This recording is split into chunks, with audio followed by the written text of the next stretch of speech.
आज के इस क्लास में तारीख़ के तलबा का खैर मक़दम है और ये जो पेपर है हिस्ट्री ऑफ इंडिया 1707 से 1950, इस पेपर में हम लोगों ने इसके पहले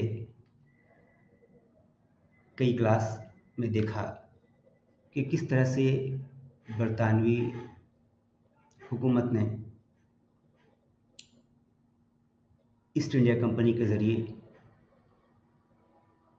हिंदुस्तान पर सियासी इक़्तिदार हासिल किया और ईस्ट इंडिया कंपनी जो एक तजारती कंपनी थी, उसने तिजारत के ज़रिए हिंदुस्तान में कदम रखा और धीरे-धीरे सियासी इक़्तिदार हासिल करती चली गई और बंगाल, फिर जनूबी हिंदुस्तान के कुछ इलाक़े पर काबिज़ होने के बाद पूरे हिंदुस्तान पर बरतानवी हुकूमत का कब्ज़ा हो जाता है।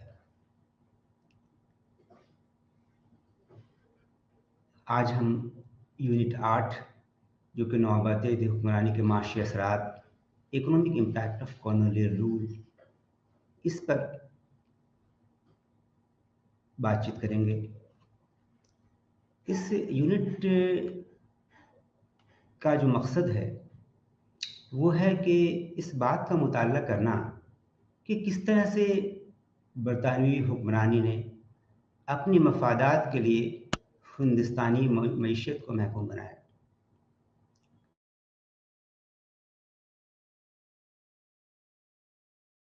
आबादियात कॉलोनी कायम की और कोई भी जो मदर कंट्री होती है उसकी कोशिश रहती है कि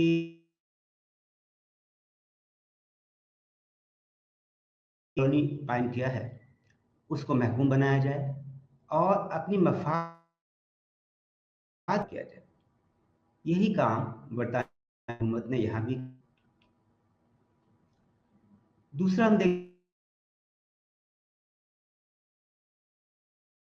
हैं और इस्तेहसाल की जो तरीक़े थे, मेथड ऑफ एक्सप्लॉयटेशन, उनके बारे में भी वजाहत करना कि आखिर कौन-कौन से नौबदियात के मराहल थे जिससे कि हिंदुस्तान गुज़रा और इस्तेहसाल की कौन-कौन से तरीक़े थे जिससे कि हिंदुस्तानियों को दो-चार होना पड़ा। तीसरा है नौआबादियाती दौर में हिंदुस्तान की जो ज़राअत थी, एग्रीकल्चर, सनत या इंडस्ट्री, उन पर इक़्तिसादी असरात क्या हुए, इकोनॉमिक इम्पैक्ट क्या हुआ, इस बारे में भी वजाहत करना। ये जो नौआबादियाती निज़ाम हिंदुस्तान में कायम हुआ, तो इस निज़ाम ने एक ऐसे मुआशरे की तश्कील दिया जो ना तो सरमायादाराना था, कैपिटलिस्टिक था, जैसा कि बरतानिया में हम देखते हैं, और न ही वो नौआबादियाती या क़ब्ल सरमायादाराना था।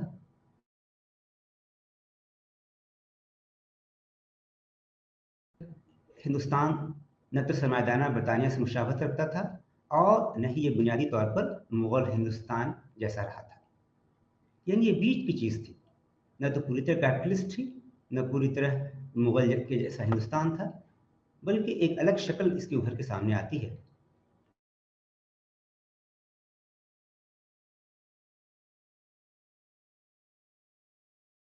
हिंदुस्तान की जो ज़मींदारी थी और ये तवाड़ी जहाँ-जहाँ कायम की गई, दोनों इलाकों में जागीरदारी, लैंडहोल्डिंग एक नई चीज़ थी। मुग़ल हिंदुस्तान में इसका कोई वजूद नहीं था, ये नज़र नहीं आता है।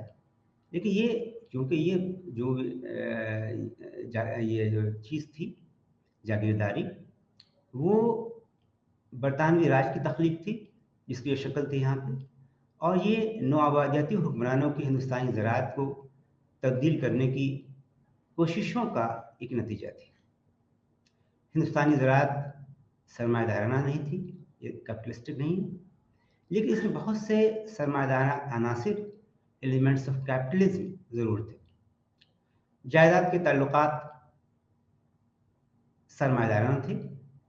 ज़मीन अब एक निजी मिल्कियत बन चुकी थी, जो बड़े पैमाने पर आज़ादाना तौर पर ख़रीदी और फ़रोख्त की जा सकती थी। लैंड एक सेलेबल कमोडिटी हो गई थी, जिसको कि जब चाहे आप खरीद सकते हैं, जब चाहे बेच सकते हैं। इस तरह के हालात पैदा हुए। और हम देखते हैं कि वही साधारण अमल जिससे इंग्लैंड में माशी तरक्की हुई, और इस अमल ने एक तरक्की याफ्ता सरमायादाराना मुल्क बनने में मदद किया। लेकिन यही अमल जब हिंदुस्तान में है, तो हिंदुस्तान में पसमानदगी पैदा करती है, और इस पसमानदगी को और बढ़ावा मिलता है। जो नौआबादी निज़ाम बरतानिया ने हिंदुस्तान में कायम किया, वो पुराने माशरे और मईशत को जड़ से उखाड़ फेंकता है। लेकिन जो नया नौआबादियाती माशरा और मईशत जदीद माशी तरक्की में इतनी ही रुकावटें थी जितनी कि पुरानी कबल सरमाया दाराना मईशत और माशरा, यानी ये रुकावटें वैसी थी जो कि पहले की जैसी थी। और नौआबादी हिंदुस्तान में जो माशी फ़ज़ाइल इकोनॉमिक सरप्लस थे, रवायती ज़राअत से लेकर प्लांटेशन तक में, और जदीद कानूनी जो माइनिंग्स था और फैक्ट्री की पैदावार थी, इस तरह से बहुत से मुख्तलिफ तरीक़ों से ये पैदा होती है। और नौआबादियात को 3 अलग-अलग मराहिल स्टेजेस में तक़सीम किया जा सकता है, जिनका ताल्लुक़ इस्तेसाल यानी एक्सप्लॉयटेशन के अलग-अलग शक्लों से था। नतीजा क्या हुआ कि हर मरहला नौआबादियाती मईशत, कॉलोनियल इकोनॉमी, माशरत, सोसाइटी कल्चर और सियासत पॉलिटी के मातहत की मुख्तलिफ नमूनों की नुमाइंदगी करता है। अब हम देखेंगे कि पहला नौआबादियात का जो पहला मरहला है, फर्स्ट स्टेज ऑफ कॉलोनियलिज्म, इस पर हम लोग देखेंगे कि आखिर ये क्या था। ये जो नौआबादियात का पहला मरहला था, 1757 में जबकि प्लासी की जंग होती है, उसके वक्त से लेकर के 1813 तक, जबकि ईस्ट इंडिया कंपनी की इजारादारी ख़त्म कर दी जाती है चार्टर एक्ट के ज़रिए। ये जो पीरियड है, इस पीरियड को monopoly trade and direct appropriation का पीरियड कहा जाता है। यानी तिजारत की इजारादारी, और कोशिश ये होती है कि जो भी वहाँ से रेवेन्यू मिल सके उस पर बराह रास्त कंट्रोल हो। कंपनी का इस वक्त, इस दौर में, इस मरहले में 2 बुनियादी मकसद था।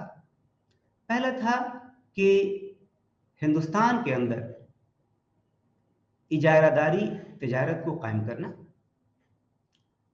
और इसके तहत इन्होंने कोशिश ये की कि जहाँ तक मुमकिन हो सके सामान को कम से कम कीमतों पर ख़रीदना, और बाज़ार में जहाँ तक मुमकिन हो ज़्यादा से ज़्यादा कीमतों पर बेचना। यानी कि परचेज प्राइस और सेल प्राइस दोनों में इतना डिफरेंस हो, ज़्यादा हो, ताकि ज़्यादा से ज़्यादा प्रॉफिट कमाया जा सके। और साथ ही साथ जो हिंदुस्तान में बुनकर थे, जो लाहे थे, उनको मजबूर किया गया कि आप कपड़ों को जो मार्केट प्राइस है, बाज़ार की जो कीमत है, उससे कम कीमत पर मुहैया कराएं, पैदावार करें। और एक तो मकसद हो गया मोनोपोली ट्रेड का, इजारादारी तिजारत कायम करने का, और दूसरा जो था वो ये था कि सरकार जो कि महसूल हासिल करती है सियासी इक़्तिदार के ज़रिए, तो उसको खुद ईस्ट इंडिया कंपनी अपने मातहत कर ले।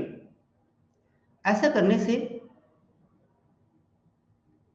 सरकार को ये आसानी थी, ये बरतानिया को आसानी थी कि हिंदुस्तान में जो दूसरे यूरोपी हरीफ थे, राइवल्स थे, या हिंदुस्तानी हुक्मरान थे, उनके साथ जंग के वसाइल पैदा हो जाएं जंग लड़ने के लिए, और जो माली वसाइल हैं इतने हमारे पास आ जाएं कि हम अपनी जो बहरी बेड़े हैं या जो किले बनाए हैं या फौजों को उन्होंने रखा है तिजारती डिपो में, ट्रेडिंग पोस्ट पे, उनका खर्च इनसे मेंटेन किया जा सके और ये पैसा हम हिंदुस्तान से ही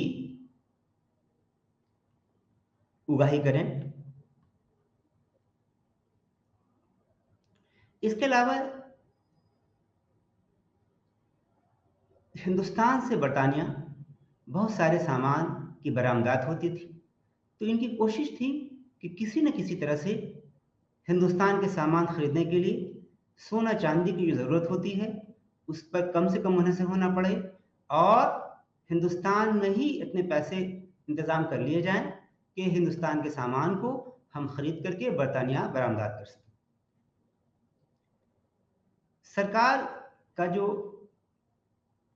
महसूल था उसको अगर कंपनी ले लेती है तो ईस्ट इंडिया कंपनी काफ़ी फायदे में रहती और अपने जो उससे फ़ायदा होता है इस तजारत से उसको अपने शेयर होल्डर्स के बीच में तकसीम कर सकती थी। दोनों एक ऑब्जेक्टिव जो उसका मकसद था, पहला तो था कि तजारत में इजारादारी और दूसरा था कि सरकारी जो महसूल है उस पर कब्ज़ा करना। ये बहुत तेज़ी के साथ इसमें से कामयाबी मिली। पहला उस वक्त जब इन्होंने बंगाल पर कब्ज़ा किया और फिर धीरे धीरे जनूबी हिंदुस्तान के हिस्सों पर और फिर बाद में पूरे हिंदुस्तान पर बरतानिया का कब्ज़ा हो गया। ईस्ट इंडिया कंपनी ने जो सियासी इक़्तिदार हासिल किया उसका इस्तेमाल इसने हिंदुस्तान में की तजारत में इजारादारी कायम करने के लिए किया और जो दस्तकारी की जो पैदावार थी, हैंडीक्राफ्ट प्रोडक्शन, उसको इस्तेमाल करने के लिए किया।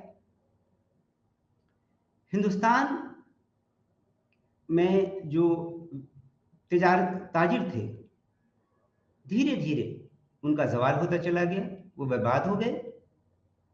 जो जुलाहे थे और दूसरे दस्तकार थे उन लोगों को भी मजबूर होकर के अपने सामानों को बहुत कम कीमत पर कंपनी को बेचना पड़ा या उन्हें कम कीमत तनख्वाह पर, कम उजरत पर उनके यहाँ काम करना पड़ा। कंपनी, ईस्ट इंडिया कंपनी और उसके जो मुलाजिम थे इन्होंने कोशिश की कि ज़्यादा से ज़्यादा हम गैर कानूनी तौर से दौलत इकट्ठा करें। हिंदुस्तानी ताजिरों से, हिंदुस्तान के अफसरान से थे, हिंदुस्तान के उमरा से थे, हिंदुस्तान के हुक्मरानों से थे और ज़मींदारों से। और ऐसा करने के लिए इन्होंने एक बड़ा बरतानवी लोगों का अमला खड़ा किया जिनको के बरतानवी अफसरान को काफ़ी अच्छी तनख्वाह दी जाती थी और इनकी तकर्री हिंदुस्तान में की जाती थी और इनकी तनख्वाह और उनकी जो पेंशन है ये एक ज़रिया बन गया हिंदुस्तान से पैसों को इंग्लैंड भेजने का। नौआबादियात का जो दूसरा मरहला है, ये जो मरहला था तिजारत के ज़रिए इस्तेसाल करना और इसे कॉलोनिज्म ऑफ फ्री ट्रेड, आज़ाद तिजारत की नौआबादकारी भी कहा जा सकता है, नौआबादियात। इसमें कंपनी की मोनोपोली नहीं रही बल्कि सभी को मौका मिला, सभी ताजिरों को, बरतानवी ताजिरों को, कि वो हिंदुस्तान की तिजारत में हिस्सा ले पाएँ। इंग्लैंड में 1750 के बाद सनती इनकलाब होता है और इस सनती इनकलाब ने बहुत सारी तब्दीलियाँ की और ये सनती इनकलाब इंग्लैंड में शुरू इसलिए हो पाया कि वहाँ पर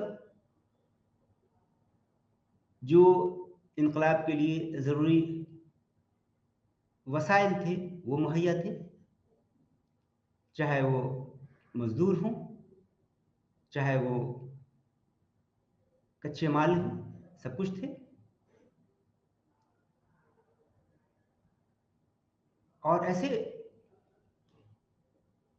ऐसा माहौल था वहां पर कि सनती इनकलाब हो पाया। तो ये जो चेंज था, ये चेंज जो कुछ हुआ सनती इनकलाब के बाद, तो ज़रूरत ये पड़ी कि बड़े पैमाने पर जो पैदावार हो रही थी उस खास करके कपड़ों के मामले में, तो उनके लिए एक बाज़ार की ज़रूरत थी कि उस बाज़ार में कपड़ों को बेचा जा सके। और साथ ही साथ उन्हें कच्चे माल की भी ज़रूरत थी, क्योंकि इंग्लैंड में जो कारखाने कायम हुए उनको वो कारखाने चलते रहें, इसके लिए ज़रूरी थी कि कच्चे माल की फराहमी बगैर रोक टोक के होती रहे। और हिंदुस्तान कच्चे माल यहाँ पे काफ़ी थे, रॉ मटेरियल्स, और वहाँ की जो इंडस्ट्री थी, वहाँ की जो सनत थी, इसमें ये इन कच्चे मालों को लगाया जा सकता था। ऐसा करने के लिए सरकार ने क्या किया कि जितने भी हिंदुस्तान में दरामदात पर जो टैक्स लगाए गए थे उसको चाहे वो ख़त्म कर दिया या बहुत कम कर दिया। इतनी शरह बहुत ही कम हो गई, एक नॉमिनल हो गई। और ऐसा करने से हिंदुस्तान बरतानिया के जो इंडस्ट्रीज थे उनके सामानों की खरीद फरोख्त के लिए, उनकी फरोख्त करने के लिए ये पूरे के पूरे बाजार को खोल दिया गया। और अब देखते हैं कि बरतानवी जो सरमायादार थे वो अब आज़ादाना तौर पर चाय के बागानों में, कॉफ़ी के बागानों में, नील की खेती में, तिजारत में, नक़्ल हमल के ज़राए को फ़रोग़ देने में, ट्रांसपोर्ट में, माइनिंग कानकनी में, और हिंदुस्तान में जदीद सनत कायम करने में आज़ादाना तौर पर हिंदुस्तान आने लगे। और अलग अलग सेक्टर्स में इन्होंने सरमायाकारी करनी शुरू कर दी। जो हिंदुस्तान का ज़रूरी ढांचा था उसको कैपिटलिस्ट डायरेक्शन में, सरमायादाराना सिमत में ढालने की कोशिश की गई। और उसके लिए रियायतवाड़ी सेटलमेंट और परमानेंट सेटलमेंट को आलाकार बनाया गया। इनके मकसद के हुसूल के लिए ये भी ज़रूरी था कि सस्ते और आसान नक़्ल हमल के ज़राए पैदा करें, ईज़ी सिस्टम ऑफ ट्रांसपोर्ट, जिससे कि दरामदात और बरामदात में दिक्कत ना हो। इसी चीज़ को ध्यान में रखते हुए अंग्रेज़ों ने हिंदुस्तान के अंदर जो नदियों से तिजारत होती थी या नहरों से तिजारत होती थी, रास्ते थे सामान लाने ले जाने के, इनको डेवलप करना शुरू किया। रोड सिस्टम जो था यहाँ का, रोड ट्रांसपोर्ट, इसको भी फ़रोग़ देना शुरू किया। और साथ ही साथ एक बड़ी चीज़ सामने आती है, वो ये है कि रेलवे का क़याम हिंदुस्तान के अंदर इन्होंने बड़े पैमाने पर हिंदुस्तान के जो शहर थे, हिंदुस्तान के जो बाज़ार थे, इनको बंदरगाहों से जोड़ने का काम किया। और 1950 तक लगभग 45,000 किलोमीटर रेलवे लाइन बिछा दी गई।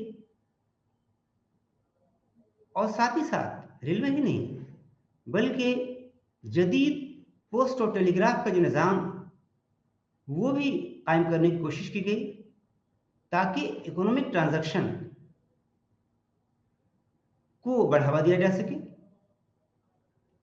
और साथ ही साथ जो अर्लियर फॉर्म ऑफ एक्सप्लॉयटेशन का इस्तेसाल के जो पुराने तरीके थे वो भी कायम रखा गया। नौआबादियात के दूसरे मरहले में आगे हम देखते हैं कि जो कॉस्टली एडमिनिस्ट्रेशन था, चूँकि एक बड़ा अमला इन्होंने हिंदुस्तान में तैयार किया था बरतानवी अफसरान का, और इस पर अच्छा खासा खर्च होता था, और जो मईशत में जो तब्दीली लाने की कोशिश की गई, ऐसा करने से किसानों पर टैक्स का बोझ काफ़ी बढ़ने लगा, और जो आबादियाती निज़ाम था नज़्म-ओ-नस्क़, इसे माली बहरान का भी सामना करना पड़ा। चूँकि जो नौआबादियाती नज़्म-ओ-नस्क़ था एडमिनिस्ट्रेशन, इसको अपने फौजी और सिविल हुक्काम को बनाए रखने के लिए पैसों की ज़रूरत थी। रेलवे में ज़्यादा से ज़्यादा इन्वेस्टमेंट हो सके, सरमायाकारी हो सके, उसके लिए भी पैसों की ज़रूरत थी, और ज़मीन से जो महसूल की जहाँ तक बात है, इस पर वो बहुत ज़्यादा मुनहसर नहीं कर सकते थे, क्योंकि इसके भी अपने लिमिटेशंस थे। अब देखते हैं कि एक तीसरा मरहला शुरू होता है, नौआबाद का तीसरा मरहला, थर्ड स्टेज ऑफ कॉलोनिज़्म, और इसकी शुरुआत हिंदुस्तान में 1860 की दहाई से शुरू होती है, और इस पीरियड में फॉरेन इन्वेस्टमेंट, गैर मुल्की सरमायाकारी और बैनुल अक़वामी मुकाबला कॉलोनी कायम करने के लिए ये शुरू हो जाता है तीसरे मरहले में। और ऐसा इसलिए भी शायद होता है कि जो दुनिया की मईशत थी, वर्ल्ड इकोनॉमी, उसमें बहुत सारे तब्दीलियाँ नज़र आती हैं हमें। पहली तब्दीली ये थी कि इंग्लैंड में जो इंडस्ट्रियल रिवॉल्यूशन हुआ, इंडस्ट्रियलाइजेशन हुआ, सनअतकारी, वो सिर्फ इंग्लैंड और दूसरे यूरोपीय ममालिक तक ही महदूद नहीं रही, बल्कि इसका दायरा वसी से वसीतर होता चला गया, और अमेरिका, जापान, इन सब जगहों पर बड़ी तादाद में, बड़े पैमाने पर सनअतकारी हुई। इससे इसका नतीजा क्या हुआ कि दुनिया के सामने बरतानिया की जो सनअती बर्तरी थी, वो ख़त्म हो जाती है। इसके अलावा जो इंडस्ट्री थी, सनअत, उसमें साइंसी नॉलेज जो था, इल्म, साइंटिफिक नॉलेज, उसका ज़्यादा से ज़्यादा इस्तेमाल होने लगा। तो जदीद कीमियाई सनअत कायम होती है। पेट्रोलियम ईंधन के तौर पर इंजनों में यूज़ होने लगा, और बिजली का बड़े पैमाने पर सनअत में इस्तेमाल होने लगा।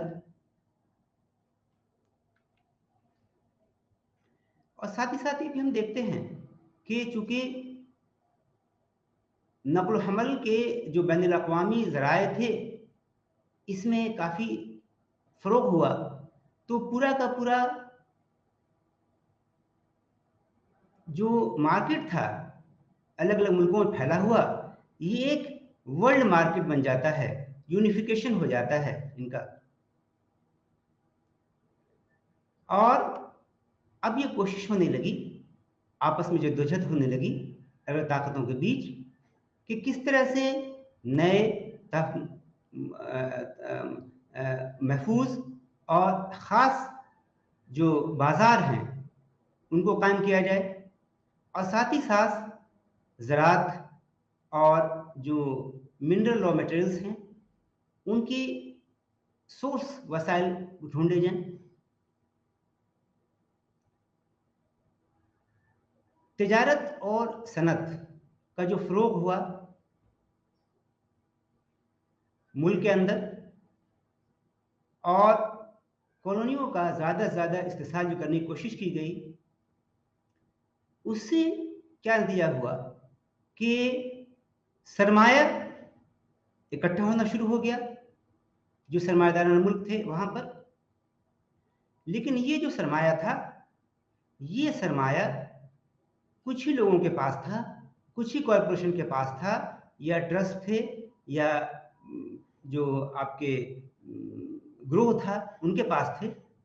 और जो बैंकिंग कैपिटल था, बैंक का जो सरमाया, वो सनती सरमाया में मिल जाता है। अब इतना ज़्यादा सरमाया आ जाता है कैपिटल कि अब ज़रूरत होती है कि इसका इन्वेस्टमेंट कहाँ ढूंढा जाए। तो बड़े पैमाने पर कैपिटल का एक्सपोर्ट, जो सरमाया है उसकी बरामदात होना शुरू हुई। और देखते हैं कि जो हिंदुस्तान पर नवाबदियत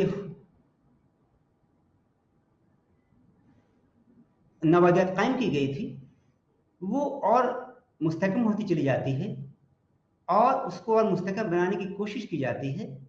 ऐसा इसलिए कि जो इनके हरीफ थे, राइवल्स थे, उनको इनसे दूर रखना था और हिंदुस्तान के अंदर ज़्यादा से ज़्यादा बरतानवी सरमाया लाना था और उन्हें तहफ़्फ़ुज़ भी देना था। 1850 की दहाई के बाद बहुत बड़े पैमाने पर बरतानवी जो सरमाया था उसको रेलवे में लगाया गया। हिंदुस्तान की जो सरकार थी उसे कर्ज दिया गया, तिजारत में लगाया गया, और जो प्लांटेशंस था, चाहे वो चाय के हों, बागान हों, या जूट के हों, या नील की खेती हों, इनमें लगाया गया। कोयले की खदानों में लगाया गया। शिपिंग इंडस्ट्री जो थी, जो समुद्री जहाज बनाने के कारखाने, वहाँ लगाया गया। और बैंक का जो सेक्टर था हिंदुस्तान में, वहाँ भी लगाया गया। अब हम देखेंगे कि कौम परस्तों की तरफ से नौआबादियात की इक़्तिसादी तनकीद क्या है, the economic critic of colonial nationalism by the nationalist. तो ये सब जो कुछ हो रहा था, उसके हिंदुस्तान की मईशत पर जो असरात पड़ रहे थे नौआबादियात के, उस असरात को यहाँ के हिंदुस्तान के जो लोग थे वो महसूस कर रहे थे। और कुछ हिंदुस्तान के सरबराहान जो कौम परस्त थे, लीडर जो थे, उन्होंने अपनी किताबों में जो नौआबादियात की जो माशी पॉलिसियाँ थी, उनके जो बुरे असरात हुए, इनको उजागर करना शुरू किया। इस सिलसिले में दादा भाई नौरोजी, महादेव गोविंद रानडे, रमेश चंद्र दत्त और दूसरे ऐसे सरबराह थे समाज के, जिन्होंने के school of economic nationalist develop किया। और इन्होंने तज्जिया जो किया, उसके ज़रिए उन्होंने हिंदुस्तान को बरतानवी इक़्तिदार के तहत जो कुछ एक्सपीरियंस हो रहा था उसको ज़ाहिर करने की कोशिश की। इसी सिलसिले में concept of drain of wealth, दौलत के अखराज का जो तस्वुर है, वो उनकी जो राइटिंग्स हैं उसमें नज़र आता है, चाहे वो दादा भाई नौरोजी हों, चाहे आरसी दत्त हों। इसका जो मतलब था वो ये था कि 18वीं सदी के आखिरी मरहले से, वक्त से, हिंदुस्तान से दौलत का इखराज हो रहा था। इसकी शक्ल अलग अलग थी, वो चाहे लूट हो, चाहे ईस्ट इंडिया कंपनी के मुलाजमीन के ज़रिए गैर कानूनी तौर पर पैसा इकट्ठा किया गया हो, होम चार्ज की शक्ल में हो, या हिंदुस्तान की जो सरकार थी इंग्लैंड में, जहाँ से हुकूमत चल रही थी, कंट्रोल वहाँ से हो रहा था, तो वहाँ का खर्च उठाना हो। तो ये सब चीज़ें जो है वो हिंदुस्तान के जो पैसे थे टैक्स से के ज़रिए लिए जाते थे, हिंदुस्तानियों से उनके ज़रिए अदा किए जाते थे, या यहाँ जो पैसा लगाया जाता था उनके इंटरेस्ट सूद के ज़रिए, या यहाँ जो पैसा लगाया गया उसका जो प्रॉफिट्स हुआ उसके ज़रिए कैपिटल को हिंदुस्तान से इंग्लैंड मुंतकिल किया गया। ये जो अखराज था, ड्रेन था, अलग अलग शक्लों में, इसने हिंदुस्तान की मईशत को बर्बाद कर दिया। हिंदुस्तान गरीब से गरीब तर होता चला गया और हिंदुस्तान और इंग्लैंड के बीच में जो माशी हालात थे इसमें बहुत ज़्यादा फ़र्क, गैप होने लगा। इन लोगों ने जो कुछ लिखा अपनी किताबों में उसके ज़रिए इन्होंने दिखाया कि बरतानवी हुकूमत जो है किस तरह से हिंदुस्तान के अंदर छोटी छोटी जो सनत हैं उसको तबाह बर्बाद कर रही हैं। उन्होंने ये भी दिखाने की कोशिश की कि किस तरह से आज़ाद तजारत का जो तस्वुर है इसके ज़रिए जो टैरिफ पॉलिसी है, इंडस्ट्रियल पॉलिसी जो है, सनती पॉलिसी, उसने हिंदुस्तान के अंदर सनत को पनपने से रोक दिया। नतीजा क्या हुआ कि हिंदुस्तान एक एग्रीकल्चर फॉर्म, ज़राती फॉर्म इंग्लैंड का बन के रह गया, यानी एक ऐसा ज़रिया बन के रह गया जिसके ज़रिए वो जब चाहें यहाँ के कच्चे मालों को, यहाँ के इजनास को बरतानिया भेज सकते थे और वहाँ से जो कुछ सप्लाई आता था, इंडस्ट्रियल सप्लाई, सनती सामान जो से आते थे, वो इंग्लैंड के सामानों पर इन्हें मुनसर करना पड़ता था। आरसी दत्त ने अपनी किताबों में हिंदुस्तान की ज़राअत के ऊपर जो टैक्स की शरह थी उस पर काफ़ी तनकीद किया और उन्होंने कहा कि जो ज़री महसूल का जो बर्डन है, बोझ है, वो उन एरिया में, उन इलाकों में बहुत ज़्यादा हैं जहाँ पर के पीरियोडिक टेम्पररी सेटलमेंट किए जा रहे हैं। ऐसा जो कुछ हुआ उसकी वजह जो थी, इसी वजह से जो कुछ होता रहा, जो इस्तेहसाल, माशी इस्तेहसाल किया जाता रहा, उसी वजह से हम देखते हैं कि हिंदुस्तान के अंदर उस ज़माने में बार बार कहत हो रहा था, मुख्तलिफ इलाकों को बार बार कहत का सामना करना पड़ रहा था और हिंदुस्तान के जो दूर दराज के इलाके थे इनकी दौलतों को, जो रेवेन्यू कलेक्शन मशीनरी थी, जो इंतज़ामिया था महसूल को कलेक्ट करने का, वो किस तरह से उनको वसूल रहा था और किस तरह से ज़राअत को पामाली हो रही थी और उनकी हालत इतनी ख़राब हो गई किसानों की कि वो किसी भी कुदरती आफात का सामना करने लायक नहीं रह गए थे। ये जो कौमपरस्त थे, इन्होंने सरकार के जो अखराजात थे, एक्सपेंडिचर, चाहे वो फौज पर हो, पुलिस पर हो या सरकार के दूसरे अमले पर हो, इस पर इन्होंने बड़ी तनकीद की और इन्होंने दिखाया कि जो खर्च है वो इतना ज़्यादा है कि डेवलपमेंट के लिए, हिंदुस्तान के फ़रोग़ के लिए कोई भी सरमायाकारी इन्वेस्टमेंट नहीं की जा रही है। मिसाल के तौर पर उन्होंने दिखलाया कि हिंदुस्तान में जो आबोपाशी का निज़ाम था उस पर बहुत कम खर्च किया जा रहा था बनिस्बत हिंदुस्तान की फौज पर, बनिस्बत हिंदुस्तान की रेलवे पर। इस स्लाइड में आप देख रहे हैं दादा भाई नौरोजी, जिनका जिक्र अभी हमने किया था कि बड़े कौम परस्त थे और इन्होंने बरतानवी जो इक़्तिसादी पॉलिसी थी, बरतानवी पॉलिसी के बुरे असरात हिंदुस्तान पर हुए नौबादियात के, उस पर उन्होंने रोशनी डाली अपनी किताब में, जिसका नाम है poverty and un British rule in India.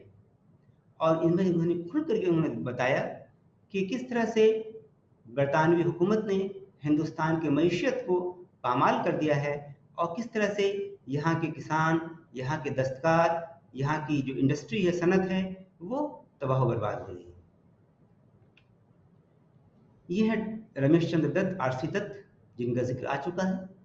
इन्होंने भी अपनी किताब the economic history of India, जो कि 2 जिल्दों में है, इसमें दिखाने की कोशिश की कि किस तरह से हिंदुस्तान से दौलत का अखराज हो रहा है, ड्रेन ऑफ वेल्थ हो रहा है मुख्तलिफ शक्लों में, और किस तरह से हिंदुस्तान की ज़राअत पसमानदा होती चली जा रही है, किस तरह से हिंदुस्तान की जो सनत है वो पसमानदा होती चली जा रही है, किस तरह से हिंदुस्तान का दस्तकार और हिंदुस्तान का किसान गरीब से गरीब तर होता चला जा रहा है।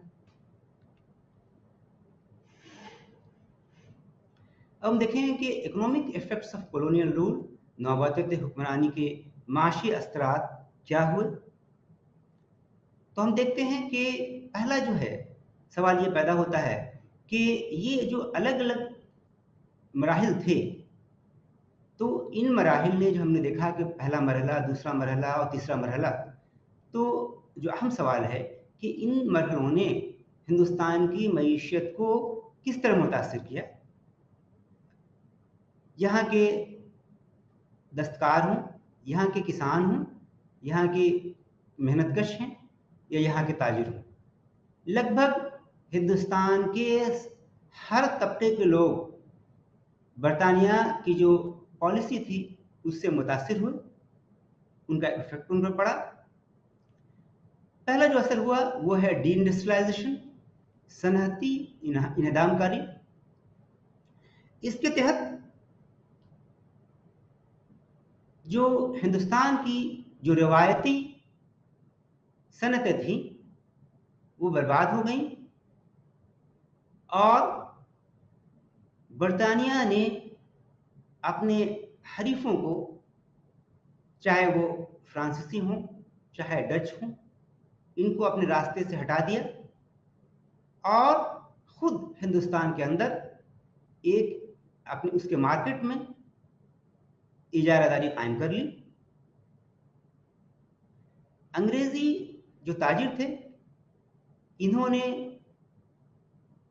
हिंदुस्तान के कामगारों को, दस्तकारों को कम कीमतें देनी शुरू कर दी, चूंकि वो कम कीमतों पे सामान खरीद करके ज़्यादा से ज़्यादा कीमतों पर यूरोप के बाजार में बेचना चाहते थे, जिससे कि उन्हें ज़्यादा से ज़्यादा फायदा हो सके। अब ये जो हिंदुस्तान के जो कारीगर थे, इनका बहुत ज़्यादा जब इस्तेसार होने लगा, तो जो इन दस्तकार को पैदा करने वाली जो सनत थी वो कमज़ोर होती चली गई और इनके जो दस्तकारों की जो आमदनी थी ये भी घटती चली जाती है और हालात ऐसे हो जाते हैं कि इनके पास उतने पैसे नहीं रहते कि वो अपनी सनत में लगा सकें, अपनी टेक्नोलॉजी को इम्प्रूव कर सकें, नई तकनीक का इस्तेमाल कर सकें। चूँकि इंग्लैंड में सनती इनकलाब हो चुका था और इंग्लैंड में सनती इनकलाब होने की वजह से हिंदुस्तान के दस्तकारों का सामान यूरोप के बाज़ारों में बिकना बंद हो गया था। चूँकि ये हिंदुस्तान के जो सामान थे हाथ से बने होते थे, जो महंगे होते थे, और जो बरतानिया के सामान थे, यूरोप के सामान थे, वो वहाँ के कारखानों में सस्ते दामों में पैदा होते थे, जिस वजह से कि ये हिंदुस्तानी सामान बरतानवी सामानों का वहाँ के बाज़ारों में मुकाबला नहीं कर सकते थे। और वहाँ की जो मार्केट थे हिंदुस्तान के, वहाँ पर फैक्ट्री, हिंदुस्तान का जो मार्केट था, बाजार था, यहाँ भी बरतानिया के जो बने बने सामान थे, दरामदाद किए हुए फैक्ट्री के जो सामान थे, पैदावार, उन सबको मार्केट में भर दिया गया। अब हिंदुस्तान में जो 19वीं सदी में दस्तकारों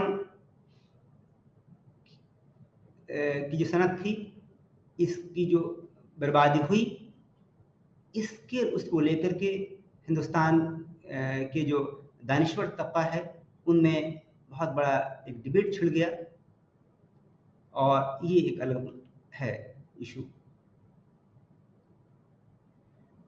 अब दूसरा जो असर था वो था नौबादती हिंदुस्तान में कहत, फैमिन्स इन कॉलोनियल इंडिया। अगर नौआबादियात का मतलब सिर्फ ये होता कि पुराने जो इंडस्ट्री हैं, सनत हैं, वो बर्बाद हो जाएं, लेकिन इसका मतलब ये नहीं था कि क्या ज़री पैदावार में बढ़ोतरी हुई। इसका जवाब ये है कि नहीं, ऐसा नहीं था। चूंकि 1898 से लेकर 1947 के बीच जो फूड ग्रेन का जो प्रोडक्टिविटी था, जो इजनास का की पैदावार जो थी, पर एकड़ फी एकड़ जो पैदावार थी, फिकस फी एकड़ जो पैदावार थी, इसमें कोई बहुत तब्दीली हमें नजर नहीं आती है कि हाँ ये बढ़ा हो एग्रीकल्चर प्रोडक्शन। और 19वीं सदी के वस्त से हिंदुस्तान में बहुत सारे खत्तों को कहत का सामना करना पड़ा, जिसमें कहा जाता है कि लगभग 1,52,00,000 हिंदुस्तानी जाँ बहक हो गए। और अगर हम ख़ानदान की बात करें तो 39.7 करोड़ ख़ानदान इससे मुतासिर हुए। ये जो आंकड़ा था, आदादुशुमार के आंकड़े हैं, ये तबाही के मंजर को सामने लाकर रख देते हैं कि आखिर उन पर क्या बीती होगी। अगर हम इमीडिएट कॉज देखें तो ये देखते हैं कि फसल बर्बाद हो गया था, इसलिए नहीं हुआ। लेकिन अगर इसकी जड़ में जाते हैं तो जो बुरहान की असल वजह थी वह है normal rate of agrarian production.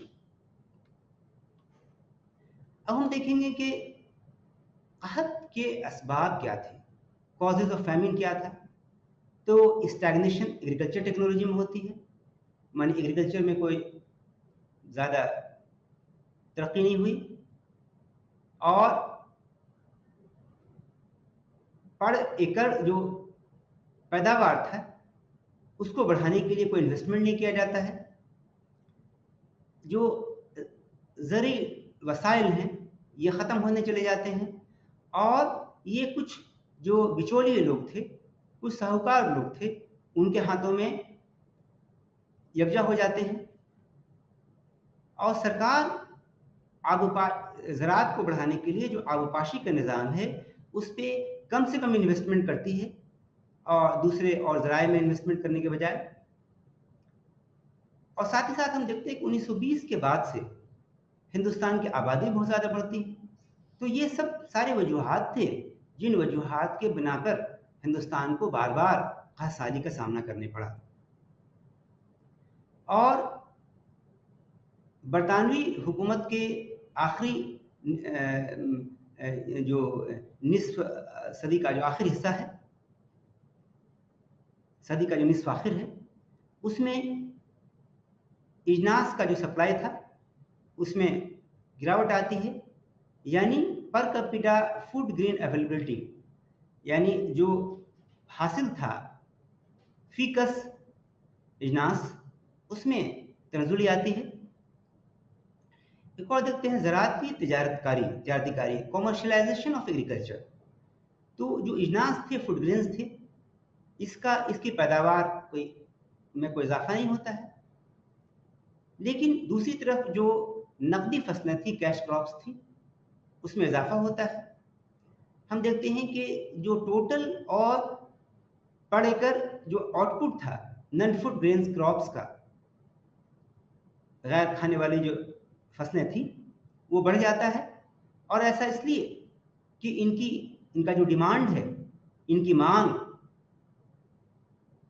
और कीमतें दोनों, चाहे वो हिंदुस्तान के बाजार हों या गैर मुल्की बाजार, दोनों बढ़ जाते हैं। इनकी डिमांड बढ़ जाती है, इनकी कीमतें बढ़ जाती हैं। और हम देखते हैं कि ज़मीन में कि सबसे ज़्यादा जो ड्रामेटिक इंक्रीज होता है इस तरह का, वो है 1860 की दहाई का कॉटन बूम, जब ये कपास की खेती में उछाल आता है। ऐसा इसलिए कि अब्राहम लिंकन ने जो स्याह गुलाम थे, ब्लैक स्लेव्स, उसको आज़ाद जब कर दिया, उसके बाद सिविल वार शुरू हो जाता है अमेरिका में। इससे दुनिया के अंदर कपास के सप्लाई की बहुत कम हो जाता है 1860 से 64 के बीच में, और कीमतें आसमान छूने लगती हैं। हिंदुस्तान से इसकी बरामदात बढ़ जाती है और हिंदुस्तान में ज़्यादा से ज़्यादा खेतों में इसकी खेती शुरू कर दी जाती है। जो कपास कॉटन बूम होता है, इससे हिंदुस्तान के जो किसान हैं और जो एरिया में वो कपास की खेती कर रहा है, वो आलमी सरमायादाराना निज़ाम से जुड़ जाता है। और इस निज़ाम के तहत हिंदुस्तान एक कॉटन का, कपास का सप्लायर बन जाता है, रॉ मटेरियल का, जो कि मगरिब का जो सनतकारी मुल्क है, उस जो वहाँ जो सनत है उसको फिट करता है। और कहा जाए कि जो मुल्क के अंदर गैर इंहज़ामकारी डिइंडस्ट्रियलाइजेशन का जो अमल था, इसको और ये बढ़ाता है। इस ग्राफ में हम देखते हैं कि कपास की पैदावार में तेजी कैसी आती है, कीमतों में इजाफा और गिरावट को एक ग्राफ से देखने की कोशिश की गई है कि 1860 में इसकी क्या हालत थी, और 1864 होते होते वो पीक पे पहुंच जाता है, और 1864 के बाद फिर इसमें तनज़ुली गिरावट आनी शुरू हो जाती है। कपास की पैदावार में तेजी और गिरावट का ये ग्राफ है।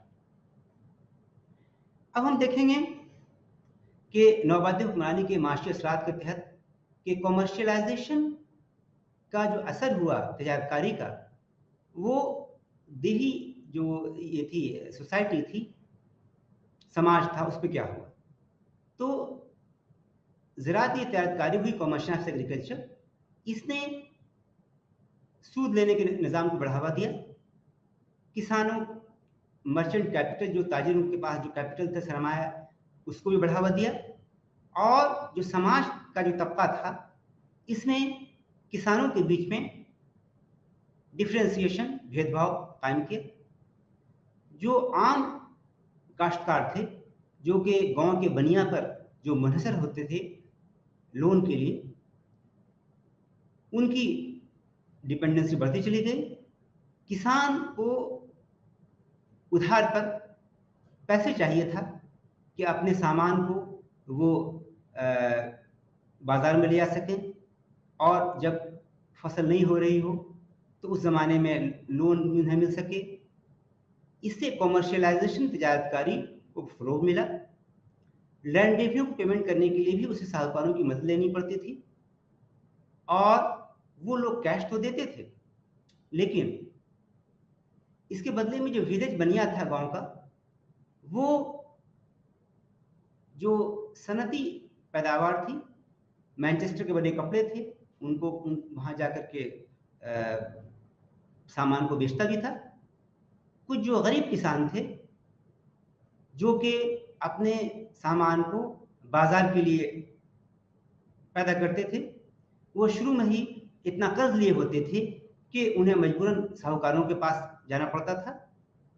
और जो बेहतर किसान थे, कुछ ऐसे जो आला तबके किसान थे, वो आज़ाद थे, चूँकि वो अपने सामानों को स्टोर कर सकते थे, और जब कीमतें अच्छी मिलेंगी तब वो बेचते थे, और वो अपने सामानों को बाज़ार में भी ले जाते थे, ताकि ज़्यादा से ज़्यादा कीमतें मिल सकें, बनिस्बत के बनिया और दलालों के चक्कर में पड़ा।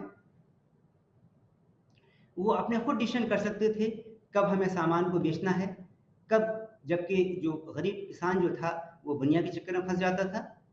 कुछ इलाकों में जो किसान थे वो खुद, जो अमीर किसान थे वो खुद साहूकार बन गए थे और गरीब किसानों का को पैसे फराहम करते थे, लोन देते थे। इस तरह से अमीर और गरीब के बीच, किसानों के बीच की जो खाई है वो खाई बढ़ती चली जाती है और बहुत सारे किसान जो थे इस चक्कर में अपनी ज़मीन को खोने लगे और लैंडलेस लेबरर बनते चले गए। ऐसा किसान जिसके पास अपनी ज़मीन ना हो। हम देखें कि modern industry, Indian capitalist class, जदीद सनत, हिंदुस्तानी सरमायादार तबका, जो कुछ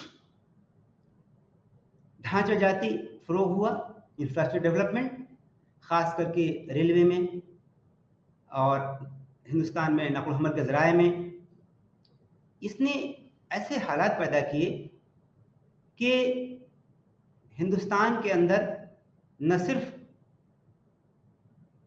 बैरूनी सरमाया बल्कि कुछ सेक्टर्स जैसे जूट के कारखाने हैं, कोयले के खदान हैं, चाय हैं, कॉफ़ी के बागात हैं, इनमें तो करते ही थे।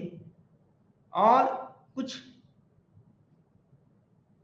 फॉरेन कैपिटल दूसरे सेक्टर्स में लगाए जा सकते थे, जिसमें फॉरेन कैपिटल के बजाय हिंदुस्तानी जो इंडिजिनस कैपिटल थे, जो देसी सरमाया था, उनको इन सेक्टर के अलावा दूसरे सेक्टर में लगाया जा सकता था। और इसमें जो ख़ास था वो था सूती कपड़ों की तिजारत। 1854 से जो पहला हिंदुस्तान में मिल कायम किया गया, जो बॉम्बे में कायम हुआ था, उस 1854 से लेकर के 1800 से लेकर के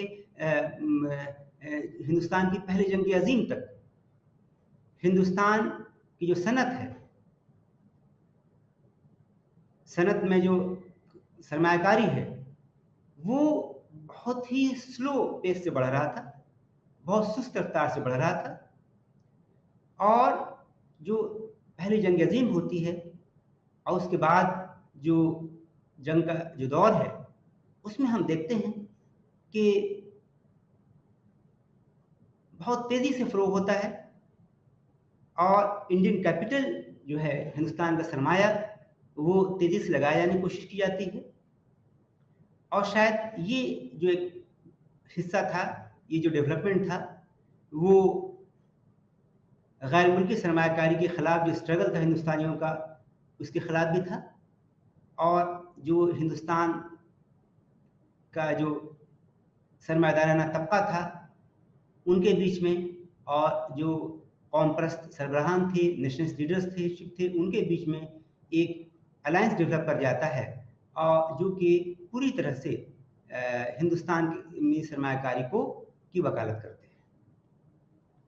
अगर हम नौआबादी तनाज़ुर में देखने की कोशिश करें तो देखते हैं कि कौमी सरमायाकारी का फ़रोग़ हुआ तो ज़रूर, लेकिन सर्टेन लिमिटेशंस थे, इसके अपने हुदूद थे जिसमें रह कर के कायम हुआ। अगर हम ब्रिटिश की हुकूमत हिंदुस्तान जो कायम हुई थी उसके उसकी आखिरी सदी के निस्फ़ आखिर में देखें तो देखते हैं कि फ़ीकस जो आमदनी थी हिंदुस्तान में, वो लगभग एक जैसी होती है। चूँकि हम देखते हैं कि इस टेबल के ज़रिए कि 1900 से 1904 में पर कैपिटा इनकम जो था 52 रुपया था, जो 15 से 19 में थोड़ा-सा बढ़ कर के 57.3 होता है, और 40 से 44 में 56.6 होता है। तो ज़्यादा 52 से 56 कोई बहुत ज़्यादा बढ़ोतरी नहीं है।